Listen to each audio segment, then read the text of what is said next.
Bonjour et bienvenue au Forum citoyen organisé par la Fédération des communautés francophones et acadiennes du Canada, la FCFA, en partenariat avec l'Assemblée de la francophonie de l'Ontario. Avant de commencer, je tiens à souligner que je me trouve sur le territoire traditionnel non cédé des peuples autochtones Anishinaabe. Nous aimerions commencer par reconnaître cette terre sacrée. J'aimerais encore une fois m'incliner à la mémoire des enfants disparus ainsi que des survivantes et survivants des pensionnats autochtones. Les peuples des Premières Nations, Métis et Inuits, sont les premiers habitants des terres d'où chacun de vous se joint à nous pour cette assemblée citoyenne. Je vais me présenter pour celles et ceux qui ne me connaissent pas. Je suis Peter Minock, directeur général de l'Assemblée de la francophonie de l'Ontario. Je vous accompagnerai aujourd'hui tout au long de la journée en tant que maître de cérémonie. Nous sommes très heureux de vous rencontrer virtuellement aujourd'hui pour discuter ensemble de la situation du postsecondaire en contexte francophone minoritaire. Vous êtes très nombreux ce matin, c'est-à-dire comme le sujet est important pour notre communauté. J'ai bien hâte d'entamer les discussions avec vous et les panélistes. Mais tout d'abord, j'aimerais souligner la présence de la présidente directrice générale de l'Association des collèges et universités de la francophonie canadienne, Lynne Brouillette, et enfin du président de l'AFO, Carole Jolin. Je voudrais également vous remercier, vous qui êtes connectés ce matin de partout en Ontario, mais aussi au Canada. À date, vous êtes 80 dans la salle et en plus des gens qui se joignent à nous sur Facebook, ça promet de belles discussions. J'en profite également pour remercier les partenaires du jour.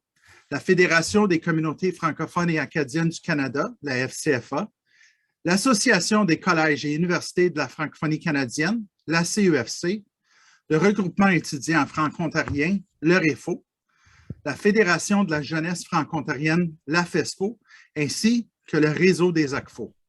Il est temps maintenant de passer au panel. Et pour ce faire, je vous présente l'animatrice du panel, Marie-Pierre Héroux. Marie-Pierre grandit dans le petit village d'Embrun, dans l'Est ontarien. Son programme à la Laurentian University ayant été supprimé, Marie-Pierre est, depuis peu, étudiante de 4e année en histoire à l'Université d'Ottawa. Elle était engagée dans la communauté franco-ontarienne depuis plus de 8 ans, notamment avec la FESFO comme représentante régionale, avec son conseil scolaire comme élève conseillère et ensuite avec le REFO comme présidente. Aujourd'hui, elle est active dans le mouvement de création d'une université de langue française pour le nord de l'Ontario et membre du comité triculturel pour l'éducation universitaire à Sudbury. Merci Marie-Pierre d'animer ce panel. Je te cède la parole. Plaisir de vous voir participer en si grand nombre à ces discussions qui sont évidemment bien plus qu'importantes. Donc, comment ça va se passer pour le panel? Bien, je vais présenter les panélistes, puis leur poser chacun et chacune une première question. Donc, les panélistes, bien, je vais vous demander d'essayer de garder vos réponses le plus court possible, peut-être entre 3 et 5 minutes, parce que vous êtes quand même 4, puis on veut donner la chance aussi aux participantes, à l'auditoire Zoom, de poser leurs questions et de pouvoir répondre à plus de questions possibles. Donc, puis c'est ça aussi, donc auditoire Zoom, vous avez la chance de poser vos questions. Il s'agit juste de les écrire dans le chat, donc dans le clavartage, là, qui est le petit bouton au bas de l'écran. Puis ça va me faire un plaisir de les poser aux candidats, aux panélistes. Puis c'est ça, vous avez la chance de poser des questions à tous les panélistes ou à un ou une panéliste en particulier. Donc maintenant, pour les panélistes, donc pour ceux qui vont lancer notre réflexion aujourd'hui, donc notre premier panéliste, c'est Andrew Pennant. Donc Andrew est né à Chatham, au sud de l'Ontario. Il est présentement en première année en histoire à l'Université d'Ottawa. Il aimerait poursuivre ses études pour obtenir un baccalauréat en éducation pour devenir enseignant au palier secondaire. Donc, bonjour Andrew. Le deuxième panéliste est Mohamed El Mandri, natif de Rabat, capitale du Maroc. Mohamed parle arabe, français, anglais et espagnol. Il a choisi de poursuivre ses études universitaires en tant qu'étudiant international au Canada à l'Université Laurentienne, où il est inscrit dans la spécialisation en droit et justice, un des rares programmes francophones restants. Il est également membre du comité de conception du plan d'affaires de l'Université de Sudbury. Merci Mohamed d'être ici. Notre troisième panéliste est Geneviève Grenier, donc québécoise d'origine. Elle habite la région de Toronto depuis près de 20 ans. Au quotidien, elle porte plusieurs chapeaux. Donc, au niveau professionnel, Mme Grenier est directrice du développement des membres chez CPA Canada et au niveau communautaire, si je peux dire ça comme ça, là, elle est conseillère scolaire pour la région de Peel et présidente du conseil scolaire Mon Avenir, en plus d'être trésorière du Club canadien de Toronto. Donc, merci d'être avec nous, Mme Grenier. Et finalement, notre quatrième panéliste est Mélina Leroux. Donc, Mélina est originaire de Rockland, dans l'Est ontarien. Elle est titulaire d'un baccalauréat en sciences sociales spécialisé approfondi en sciences politiques avec une mineure en études des francophonies de l'Université d'Ottawa. Mélina est bien connue et connaît bien les enjeux de la jeunesse franco-ontarienne, ayant occupé plusieurs postes pour la FESFO, dont celui de direction générale qu'elle occupe depuis avril 2019. Puis elle a aussi fait un séjour au, malheureusement, feu commissariat au service en français comme agente de communication et relations communautaires. Merci Mélina d'être avec nous aussi aujourd'hui. Donc, c'est ça, encore une fois, là, je vous répète, auditoire Zoom, n'hésitez pas à poser vos questions dans le chat. Je vois qu'il y a des mains levées. Je ne vais pas prendre les mains levées. S'il y a une question, vous pouvez l'indiquer dans le clavardage, puis ça me fera un plaisir de les reléguer aux panélistes. Donc, première question pour le premier panéliste, Andrew. Donc, Andrew, tu es né et tu as grandi à Chatham, donc près de Windsor. Tu as commencé tes études cette année à l'Université d'Ottawa. Pourquoi avoir choisi une institution aussi loin de chez toi? Bonjour à tout le monde, bon matin. Puis, j'ai choisi d'étudier à l'Université d'Ottawa pour plusieurs raisons. Un, à cause que dont où je vis, c'est pas une région qui est majoritairement francophone, c'est plutôt anglophone. Donc, avoir la chance de vraiment grandir dans ma francophonie chez moi et puis proche de chez moi n'était pas vraiment une possibilité à faire. Puis, l'autre affaire était que j'ai pris plusieurs voyages à Ottawa au travers du secondaire. Puis, j'ai eu la chance de visiter la ville, puis j'ai adoré la ville. Puis, je reconnais la réputation de l'Université d'Ottawa, puis je savais que j'allais chercher l'éducation de qualité, puis qui est faite par des bons professeurs jusqu'à là que j'ai eu anyway. Donc, c'était une autre raison. Donc, c'était plutôt à cause que je voulais quelque part qui avait une bonne réputation, où je savais que je pouvais grandir dans ma francophonie, puis chercher ces autres opportunités-là pour m'améliorer de plus, puis de vraiment m'implanter dans la communauté francophone. Merci. Maintenant, Mohamed, je vais passer à toi. Donc, tu es impliqué dans le dossier de l'Université de Sudbury. Donc, pourquoi est-ce que c'est important, selon toi, d'assurer la gouvernance par et pour les communautés francophones minoritaires, donc la gestion par et pour des institutions postsecondaires, puis c'est quoi l'avenir justement pour le niveau, pour la gouvernance universitaire à Sudbury? Je pense, comme le disait Victor Hugo, les deux institutions capitales de l'État, c'est l'école et la famille. Votre question est vraiment importante et je voudrais relever certains éléments afin de pouvoir y répondre. Il faut rappeler que le Canada, c'est un pays officiellement bilingue et que les minorités linguistiques, tant anglophones que francophones, ils possèdent un certain nombre de garanties de droits juridiques.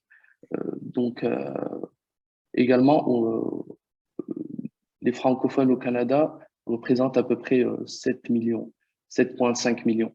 Et en Ontario, on a entendu tout à l'heure, l'Ontario est la première province la plus peuplée de francophones après le Québec, ce qui représente le poids et l'ampleur que contribue l'Ontario à l'épanouissement de ce bilinguisme institutionnel.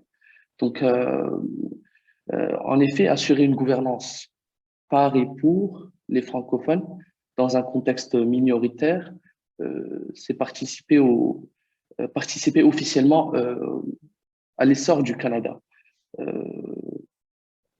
C'est également partant du principe que toute personne ayant du pouvoir est tentée d'en abuser. Cette gouvernance par et pour les francophones est également une garantie que les fonds désignés pour les francophones soient mis au profit des francophones. Donc, c'est un point très important. Et d'autre part, une université pareille pour est un témoignage réel d'une assistance à la minorité, que ce soit au niveau linguistique, au niveau des droits de cette minorité. C'est une université qui se retrouve enracinée dans son milieu et qui ressent directement le pouls de sa communauté dans le but de la servir. Donc, je pense que ça répond bien à cette importance d'une université francophone en milieu minoritaire. Pour l'avenir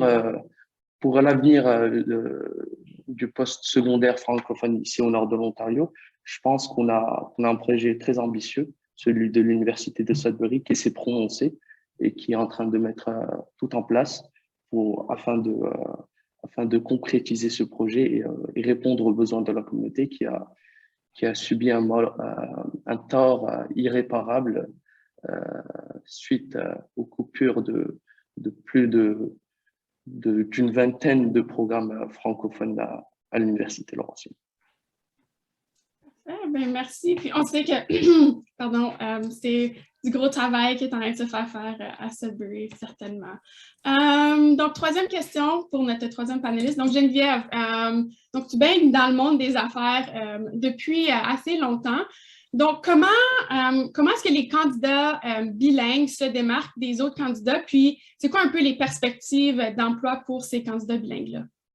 Merci Marie-Pierre. Puis je vais juste commencer par une petite correction. Je suis vice-présidente du service aux membres chez CPA Canada. Donc, juste pour faire un ajustement. Donc, effectivement, ça fait 25 ans que je suis dans le milieu des affaires. Je suis comptable de formation, mais je suis très, très impliquée dans la communauté francophone de l'Ontario depuis des années.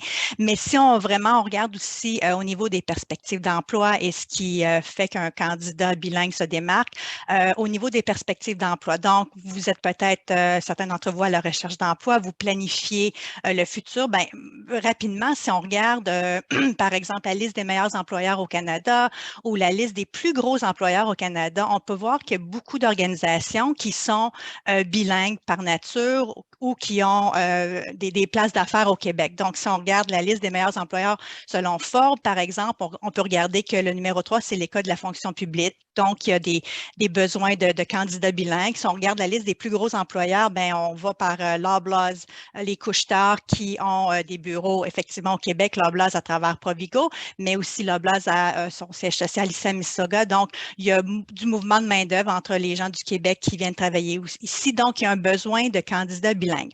Est-ce qu'un candidat bilingue se démarque sur un résumé? En ce moment, c'est un marché d'employés et non d'employeurs. Donc, en ce moment, les employeurs, moi, mon emploi, on est à la recherche de beaucoup de candidats avec des formations différentes. Si on regarde sur le marché en général, là, tous les employeurs vivent la même réalité. Ce qui est important, par contre, c'est moi, quand je regarde un résumé, quelqu'un qui parle 2 langues, 3 langues, ça me parle. CPA Canada, on est une association bilingue.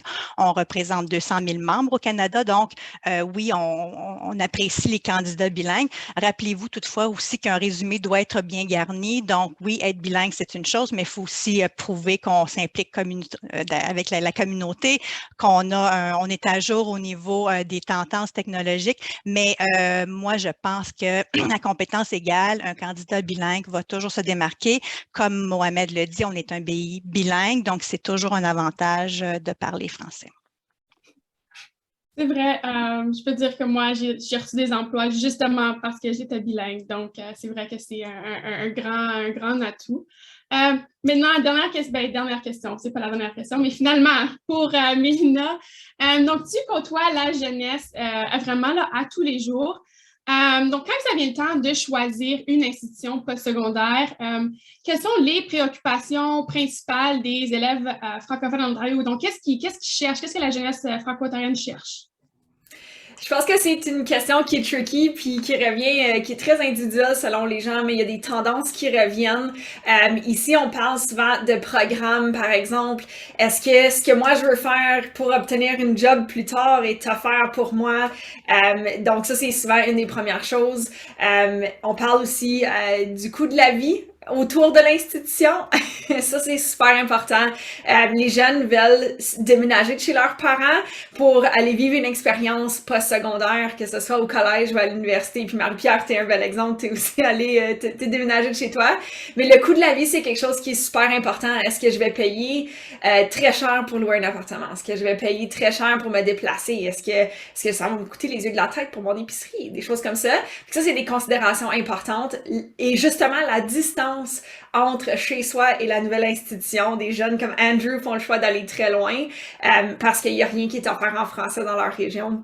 Fait qu'elles sont prêts à aller un petit peu plus loin, mais il y en a que s'ils peuvent rester proche de la maison, c'est ce qu'ils vont faire. Le confort parental est toujours est toujours quelque chose que les jeunes veulent garder autour d'eux pendant une certaine période, justement pendant cette transition postsecondaire-là. Et il y a beaucoup des jeunes francophones qui veulent ce continuum francophone-là de leur institution. Il y en a pour qui le domaine dans lequel ils s'en vont, pour eux, c'est comme, ben, de toute façon, il faut que j'apprenne les termes en anglais, donc je vais aller étudier en anglais. Mais pour plusieurs, pour une grande majorité, s'ils ont l'opportunité de le faire en français, c'est ce qu'ils vont faire. Puis il y en a qui sont prêts, Andrew est un bel exemple, il y en a qui sont prêts à déménager très loin pour étudier en français. Fait que je pense que ça descend à des éléments comme ceux-là. Donc les programmes, le coût de la vie, tout ce qui est programme en français, est-ce que c'est offert pour moi ou pas? Est-ce que ça va m'aider à trouver une job plus tard? Puis faut jamais oublier que au bout de la ligne, pour eux, c'est de savoir est-ce que je vais avoir un emploi dans ce domaine-là si je fais ces études-là? Parce que sinon, il y en a qui vont aller directement sur le marché du travail s'ils n'ont pas besoin de ces études postsecondaires-là pour accomplir le travail qu'ils souhaitent faire. Fait que c'est des réflexions comme celle-là qui passent à travers les jeunes au secondaire et c'est pas juste en 12e année que les jeunes ont ces réflexions-là, c'est bien avant parce que c'est en 9e, en 10e année qu'on choisit notre parcours pour se rendre potentiellement au postsecondaire. Fait que c'est des choses que nos jeunes, dès la 9e année, des fois, commencent à réfléchir. Oui, vos enfants en 9e année considèrent déjà c'est quoi leurs options pour le postsecondaire. Est-ce qu'ils déménagent, est-ce qu'ils déménagent pas, tout ce genre de choses-là. C'est des choses qui sont déjà en train de réfléchir. Et de plus en plus, avec tout ce qui vient de se passer, entre autres avec la Laurentienne, l'Université de Sudbury, l'UOF, beaucoup de jeunes commencent à parler du par pour et avec, veulent être impliqués dans les décisions que les institutions postsecondaires font. Et par exemple, avec l'Université de Sudbury, les jeunes veulent s'impliquer plus parce qu'on sent cette place-là. Fait que de se sentir impliqué dans les décisions de l'institution va probablement les apporter vers cette institution-là aussi. Donc, juste des petites choses comme ça là, qui se passent dans nos écoles avec les jeunes. Wow, oui, merci pour cet vraiment beau résumé de la situation. Puis, ce que je retiens beaucoup, c'est le confort de la maison. Puis je peux dire, j'ai étudié à Sudbury pour les 5 dernières années. Puis là, je suis de retour un peu dans mon nid familial. J'habite à Ottawa. Puis j'aime ça, avoir mes parents proches, là, des fois qui peuvent me faire des petits repas, puis ces choses-là, c'est plaisant. C'est juste ce qui m'a manqué peut-être durant les dernières années. Fait que je peux comprendre ce point-là. En fait, maintenant, j'ai eu une question dans le chat. Mais peut-être que je vais la poser aux deux panélistes qui sont en fait étudiants, donc Mohamed puis Andrew, puis vous pouvez répondre là, à tour de rôle. Donc, quelle expérience souhaitez-vous recevoir dans une institution postsecondaire? Puis peut-être pour Mohamed, maintenant, j'ajouterais une petite partie à la question que tu es maintenant, tu es aux études, tu as presque fini. Qu'est-ce que tu aurais aimé comme expérience peut-être aussi? Donc, c'est ça, quelle expérience vous voulez dans vos institutions? Puis, je ne sais pas qui veut commencer. Y a-t-il un volontaire? Ben, je vais aller avec Andrew, vas-y. Bon, je réfléchissais à ma réponse. Ben, je dirais que j'ai encore un master de temps dans l'université. Donc, je dirais que une expérience que je souhaite avoir, c'est de faire comme un échange, ailleurs, en français, mais encore en faisant, mes études. Parce que comme j'étudie l'histoire, donc, vraiment, je parle en Europe, basically dans la crèche de l'histoire, anyways, on peut dire. Donc, j'aimerais avoir cette expérience-là qui m'aiderait beaucoup plus à améliorer mon français, de l'apprendre d'une région entièrement différente, mais aussi qui m'aiderait à enrichir ce que je suis en train d'apprendre, puis mes études altogether, puis quelque chose que je n'apprendrais pas ici. mais que je peux apprendre d'ailleurs par like, des professionnels qui sont beaucoup plus like, immersés dans ce domaine puisqu'ils sont directement là. Merci. Mohamed? Ma réponse, elle part aussi dans le même sens. C'est que peut-être que une université idéale, à mon sens, ça serait celle où l'administration, les étudiants sont assez collaborent pour offrir une expérience unique, que ça soit pas qu'il n'y ait pas comme un fossé entre les deux, que l'administration soit à l'écoute des étudiants, mais aussi par rapport à l'expérience. Je pense que c'est nécessaire que l'université soit une ouverture, non seulement pour l'éducation, mais aussi pour le marché du travail. Donc, offrir peut-être sous une forme ou une autre des stages ou bien une mise en place par rapport au marché du travail, ce qui va permettre aux étudiants non seulement d'acquérir les bases théoriques, mais aussi pratiques qui sont totalement nécessaires pour obtenir un emploi. Donc, je pense que, et aussi comme le disait Monsieur Jolin, je pense que c'est aussi intéressant dans un contexte mondial actuel qu'il y ait une connexion entre différentes universités, qu'il y ait certains ponts qui soient construits et que les étudiants aient la chance de vivre dans des milieux différents afin d'être beaucoup plus adaptés au marché du travail et aussi beaucoup plus flexibles. Donc, je pense que ça serait ça une université idéale. Merci. J'ai oublié de préciser, cette question venait de Serge Miville, le recteur de l'Université de Sudbury, qui en pose une deuxième pour Geneviève Grenier. Donc, quelle expérience postsecondaire est particulièrement attrayante pour un employeur lorsqu'on cherche à embaucher des candidats qui n'ont pas encore d'expérience professionnelle? C'est une excellente question. Donc, je dirais, moi, comme employeur, quand je regarde des résumés de gens qui sortent de l'université, je vais regarder pour des expériences au niveau participation à des comités étudiants, des associations, parce que comme employeur, on veut voir un peu de compétences habilitantes. Donc, les compétences techniques sont acquises à l'université ou dans des programmes postsecondaires, puis c'est parfait. Puis en même temps, ces compétences-là techniques vont être développées durant la vie active, mais les compétences habilitantes qui peuvent aussi être développées durant la vie professionnelle sont tellement importantes parce que c'est ces compétences-là vraiment qui vont démarquer les candidats. Puis souvent, les gens qui s'impliquent dans des associations ou des organisations en ont déjà un peu et vont continuer à les développer. Donc, on regarde justement les compétences au niveau de la communication, gestion de la performance, l'ajout de la valeur, tout ce qui est éthique aussi. Donc, moi, c'est ce qui fait qu'un candidat habituellement m'intéresse. Et un petit ajout pour les jeunes qui sont sur les appels, prenez-vous un cours de codage. C'est vraiment, peu importe la profession, là, connaître comment faire un peu de codage de base, là, ça va aussi vous permettre de vous démarquer. Oh, bon, ben ça, je ne savais pas ça. Merci. Je vais peut-être prendre ce truc-là. Donc, je voulais juste rappeler aux gens que si jamais vous avez des questions pour les panélistes, le chat est là pour ça. Donc, n'hésitez pas à poser vos questions dans le clavardage. Mais moi, j'en ai aussi là, quelques-unes pour les panélistes que j'avais. Donc, mais allez-y, là, ceux qui nous écoutent sur Zoom, posez vos questions. Ils sont là pour ça. Ils veulent répondre à vos questions. En tout cas, j'espère que vous voulez répondre à leurs questions.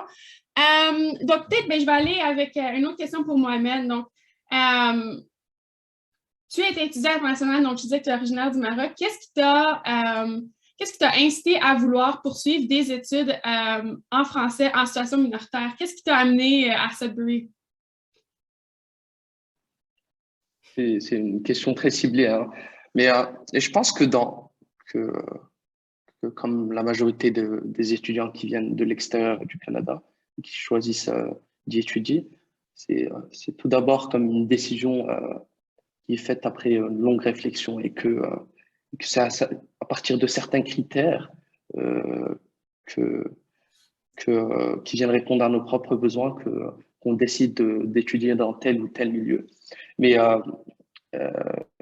je pense que ce qui motive dans les faits, le choix d'étudier dans une université en milieu minoritaire, ça se retrouve intimement lié à ses propres antécédents académiques et surtout sous l'inspiration d'un concours professionnel. Donc, pour ma part, j'étais désintéressé d'étudier dans un milieu parfaitement homogène.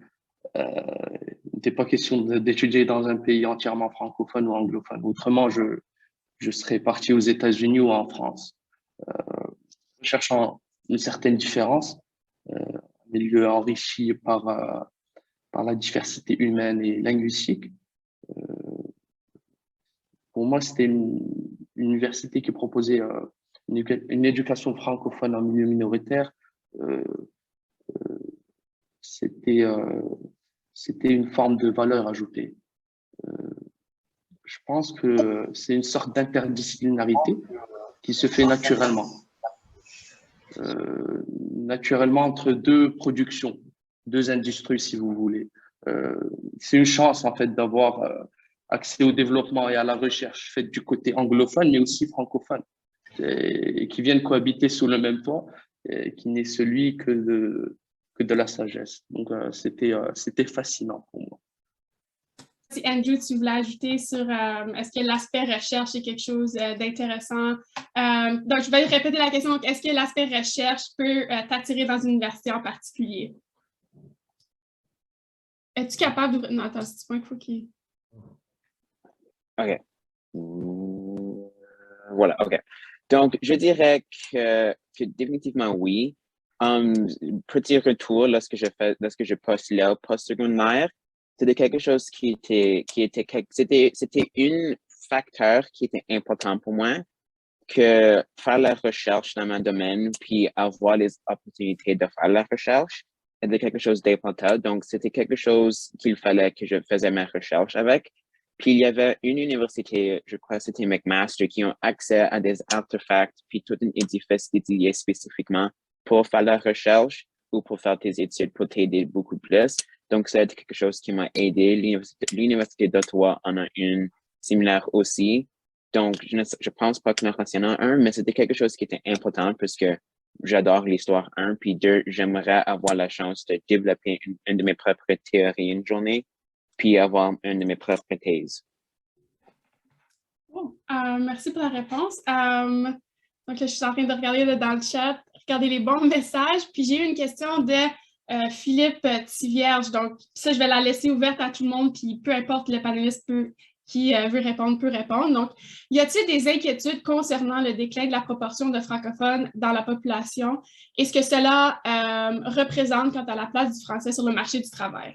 Moi, ce qui m'inquiète le plus, c'est que souvent, puis vous faites peut-être la même chose, mais dans une réunion, une rencontre, même si c'est majoritairement francophone, on se tourne toujours vers l'anglais parce qu'on veut accommoder. Je comprends, mais ça, c'est quelque chose qui m'inquiète des fois quand il y a des opportunités de vraiment parler en français au travail, puis là, les gens sont gênés et retournent vers l'anglais. Donc, ça, c'est quelque chose qui m'inquiète, puis je pense qu'il faut encourager les efforts qui sont faits pour favoriser la francophonie dans les milieux de travail parce qu'il y a souvent des petits groupes de francophones, puis je pense qu'il faut leur donner une place. Donc, moi, c'est quelque chose que j'aimerais voir plus au niveau des inquiétudes concernant le déclin de la proportion de francophones.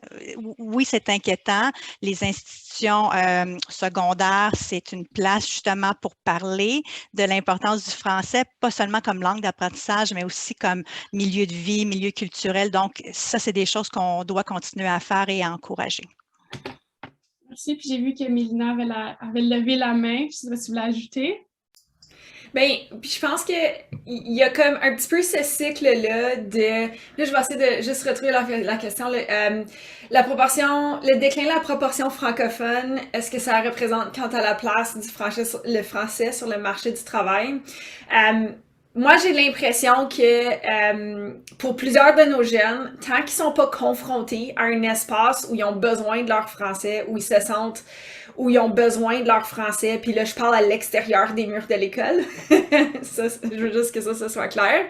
Par exemple, aller chez le médecin, expliquer un bobo, ça, c'est souvent là, dans des cas comme ceux-là où on ressent avoir besoin de notre francophonie parce que c'est notre langue maternelle, on s'exprime mieux dans cette langue-là. Je pense que tant qu'on n'est pas confronté à quelque chose comme ça, on voit pas l'importance de notre francophonie. Puis quand les jeunes vont avoir cette expérience-là, passer leur permis de conduire, là, à 16 ans, ils veulent tout conduire, là. Mais d'aller chercher ça, puis de pouvoir parler à un instructeur en français pour mieux comprendre certaines choses, ça serait de tout bien comprendre de A à Z. C'est là où ils vont comprendre l'importance de continuer en français, puis d'offrir ce service-là sur le marché du travail en français, ou qu'ils voient leurs grands-parents ou leurs parents avoir des difficultés à s'exprimer dans une autre langue que le français, ils vont comprendre l'importance. Fait que oui, il y a des moments où on est comme... Puis là, souvent, je vais mettre ce cadre-là, on généralise, là. « Oh, les jeunes! Parlent pas français! » parce qu'on l'entend souvent. C'est pas parce qu'ils, peut-être, parlent pas français avec leurs collègues de classe ou des choses comme ça qu'eux pensent pas que c'est important, mais qu'ils vont avoir ce réveil-là à un moment donné puis dire, tu sais quoi, faut que je devienne infirmier ou infirmière francophone parce que ma grand-mère a dû passer à travers X, Y, Z, a pas eu accès à ce service-là, mais moi, je veux m'assurer que ce soit quelque chose. J'ai travaillé dans une épicerie, dans un géant d'épicerie où je suis pas trop, j'ai jamais été capable d'avoir un gérant qui parlait français. Moi, je veux offrir ça aux gens qui vont me suivre éventuellement. Fait que je pense que c'est un cycle peut-être un petit peu, qui prend des fois un petit peu plus de temps pour certains ou dans certaines régions, mais c'est quelque chose qui revient, puis l'importance va revenir, puis il va réapparaître sur le marché du travail, qui va faire un cercle et revenir. Fait que je pense de juste garder ça en tête, de dire, c'est pas qu'est-ce qu'on voit aujourd'hui qui est comme le déclin de la francophonie, c'est fini, là. Il y a un cycle, ça va revenir, puis l'importance se fait sentir quand on vit certaines expériences. Fait que je pense que ça, c'est important de se rappeler, là. Merci. Est-ce que les deux autres voulaient ajouter ou on peut passer à la prochaine question? Parfait. Donc, en fait, il y a une question qui vient de rentrer de Facebook. Donc, je vais aller rejoindre les gens là, qui nous écoutent sur Facebook. Donc, que pensez-vous, puis c'est à tous les panélistes, donc, que pensez-vous du fait que beaucoup d'étudiants francophones déménagent au Québec, obtiennent leur statut de Québécois et s'inscrivent à des institutions postsecondaires québécoises où les frais de scolarité sont moins élevés, il y a plus de choix de programmes dans les arts. Donc, qu'est-ce que vous en pensez? Qu'est-ce qui pourrait peut-être être fait pour aller chercher ces étudiants-là qui décident d'aller au Québec? J'ajoute cette petite question-là à la fin. Qui veut se lancer en premier? Mohamed, vas-y. Marie-Pierre, je pense que les étudiants qui partent vers le Québec, je pense que tout simplement, qui sont beaucoup plus motivés dans un sens où il y a une pérennité de programme là-bas et que l'offre d'emploi est présente là-bas et qu'ils n'essayent pas de se souscrire au risque de coupure de programme ou de manque d'emploi. Mais en réalité, c'est là qu'on voit toute l'importance d'une université francophone en milieu minoritaire. C'est qu'elle est le vecteur de ce marché de l'emploi, mais aussi de cette formation intellectuelle des étudiants qui viendront combler des postes, que ce soit au niveau public ou privé. Hein. Donc, je pense que ça nous décrit, cette question nous décrit parfaitement l'ampleur et l'importance des institutions universitaires francophones en milieu minoritaire. Merci. Est-ce qu'il y en a quelqu'un d'autre qui voulait ajouter? Oui, Geneviève. Moi, j'ajouterais aussi, c'est sûr que l'Université de l'Ontario français aussi va élargir son offre de programme, va bâtir une réputation plus solide. On regarde la Cité et le Collège Boréal ont aussi des bonnes réputations, des bons programmes. Donc, c'est ça qui va faire aussi que les étudiants francophones vont rester, vont s'inscrire et tout ça va devenir plus aussi solide que les programmes au Québec. Donc, c'est sûr que l'offre, c'est une chose, mais avoir des programmes variés et qui répondent aussi aux besoins des employeurs du 21e siècle, ça va faire que nos étudiants vont rester en Ontario. Parfait, merci. Donc, il nous reste juste quelques minutes, donc je vais passer. J'ai eu plusieurs questions, fait que je vais essayer de choisir peut-être les plus intéressantes, puis je vais peut-être vous demander d'essayer de répondre le plus bref possible. Vous êtes excellents et excellentes, là, mais donc j'ai eu une question de Martin Kriner. Donc, question pour Mélina, Mohamed et Andrew. Est-ce que le statut d'établissement unilingue, bilingue ou d'autres politiques sur la dualité linguistique ou le bilinguisme au sein des institutions sont importants pour le choix d'université ou collège, à votre avis? Grosse question. Qui voudrait se lancer en premier? Mélina? Selon l'expérience qu'on a avec les discussions, surtout là, au cours de la dernière année, tous les statuts des établissements au niveau linguistique ont une importance pour plusieurs. Surtout quand on parle d'institutions soit francophones ou bilingues. Et là, je m'explique. Nos jeunes francophones voient une importance pour les institutions francophones, justement dans ce continuum-là d'éducation pour aller continuer leurs études en français. Que ce soit au niveau collégial, universitaire, voient l'avantage des deux. Et là, pour les institutions bilingues, il y en a qui voient un certain avantage à aller chercher quelques cours dans un cursus francophone, donc un programme en français, mais aller chercher quelques cours ici et là qui sont pas en français. Et puis là encore, ça n'a pas besoin d'être en anglais, ça peut être dans une autre langue aussi, là, cours d'espagnol, d'entrée, des choses comme ça. Là. Fait que je veux juste rassurer par rapport à ça, mais qui ont des occasions d'aller chercher des cours qui sont pas nécessairement en français. Il y en a qui voient cet avantage-là, mais apprécient particulièrement de savoir qu'ils ont accès à des services par rapport au quand on va chercher nos documents officiels de l'université, quand on va à la cafétéria, quand on va pour des services étudiants variés là, sur le campus, qui ont accès à des services en français à l'extérieur de la salle de classe. Fait que ça, pour les institutions bilingues, ça peut jouer beaucoup, puis ça peut faire pencher dans la balance de dire ben l'institution francophone n'a peut-être pas le programme que je cherche, l'institution bilingue là, mais OK, c'est correct, j'ai tout accès à mes services, j'ai une résidence francophone, j'ai ci, j'ai ça. Fait que je pense que ça tombe dans la balance. Puis souvent, quand les jeunes vont choisir une institution unilingue anglophone, c'est parce qu'il y a pas l'offre qu'ils souhaitent avoir en français. Elle n'est pas ni dans l'institution francophone, ni dans l'institution bilingue. Et donc, se retrouve malheureusement dans une institution unilingue anglophone où là, il y a pas rien par rapport à la francophonie nécessairement. Fait que, définitivement, quand on parle de francophonie, quand on parle de bilinguisme, il y en a qui voient les avantages par rapport au restant des choses qu'il y a dans leur environnement, puis pas seulement la salle de classe ou le programme lui-même. Donc ça, c'est la perspective peut-être là, des jeunes qui s'inscrivent au postsecondaire de notre expérience dans la dernière année. Merci. Je ne sais pas s'il y en a un des deux, Mohamed ou Andrew, qui voulait ajouter rapidement, parce que sinon, il y a une autre question très intéressante qui est sortie dans le chat. Non, je peux aller avec la prochaine question, parfait. Donc, une autre question qui nous vient de Serge Dupuis, qui est ouvert à tout le monde. Que devrait-on faire des universités bilingues pour qu'elles répondent aux par et pour? Donc, je vais répéter. Donc, que devrait-on faire des universités bilingues pour qu'elles répondent aux par et pour?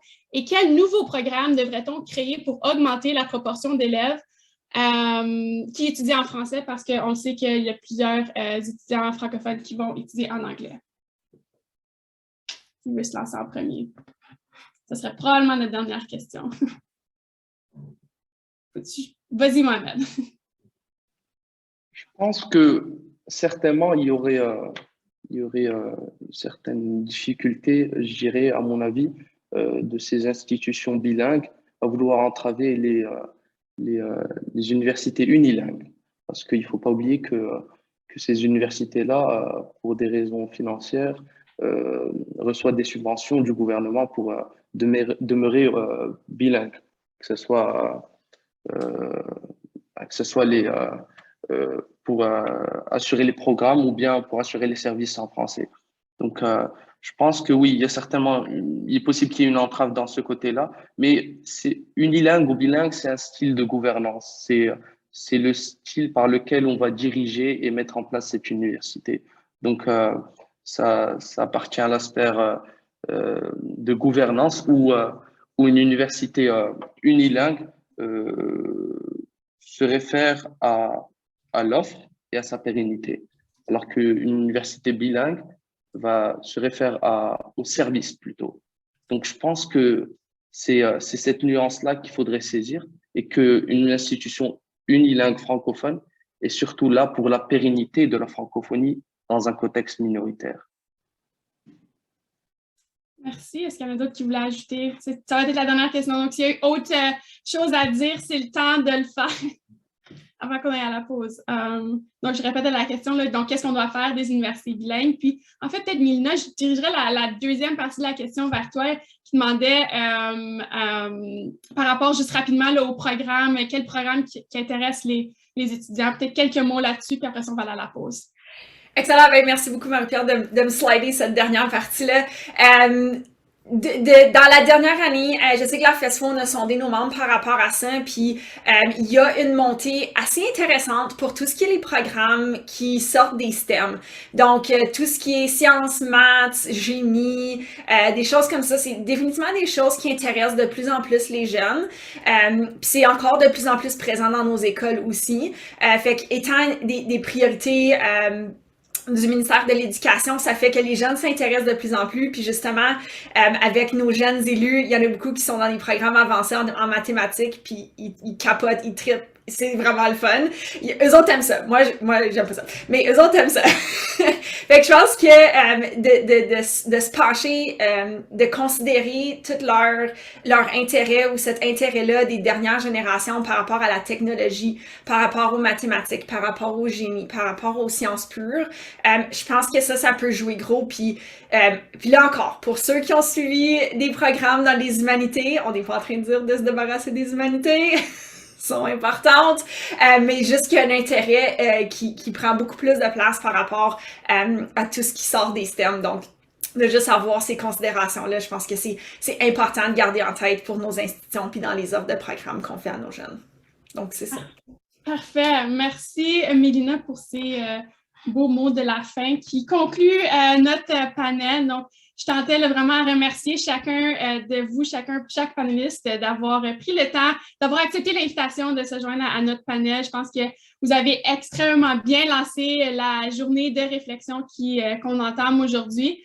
Puis là, de ce que je comprends dans le chat, on s'en va en pause. Puis je pense que c'est une pause de peut-être 5-7... Oui. Oh, non, je vais blaguer. C'est correct. Je donne la parole à Peter. Merci, Marie-Pierre. Merci à toutes et à tous pour votre participation. Merci à notre excellent panel.